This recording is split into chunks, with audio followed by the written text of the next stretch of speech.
পড়া না পারার অভিযোগে ৯ বছরের এক শিশুকে মাদ্রাসা শিক্ষক নির্মমভাবে মারধর করেছেন বলে অভিযোগ উঠেছে। পরিবারের দাবি, সেই মারধরেই ভেঙে গেছে শিশুটির মেরুদণ্ড।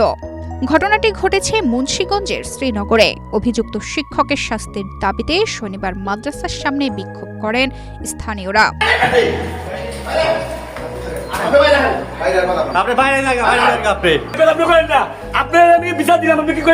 একমাত্র স্মার্ট সিটি বসুন্ধরা, আধুনিকতায় এক ধাপ এগিয়ে।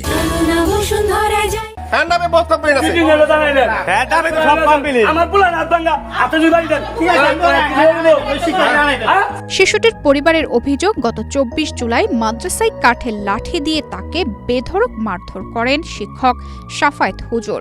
এমনকি সে সময় তাকে লাথিও মারেন। মারধরের বিষয়ে কাউকে কিছু জানালে আরও নির্যাতনের হুমকি দেওয়া হয়। ভয়ে শিশুটি প্রথমে ঘটনাটি গোপন রাখে।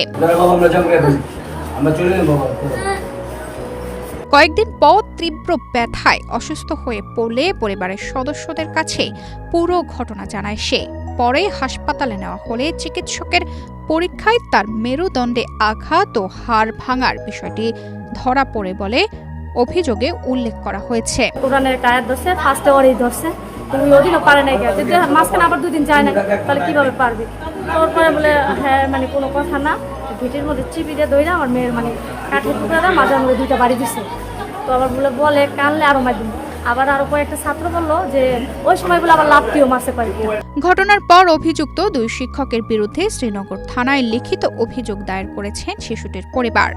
শিশুটির বাবা আলমগীর খানের অভিযোগ, বিষয়টি জানালে মাদ্রাসার প্রধান শিক্ষক তোফাজ্জল হুজুর ঘটনাটি মীমাংসার মাধ্যমে চেপে যেতে বলেন।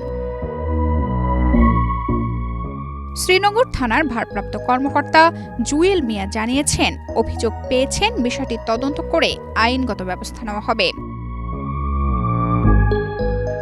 তানজিদা রহমান, ইনায়া, বাংলাদেশ প্রতিদিন।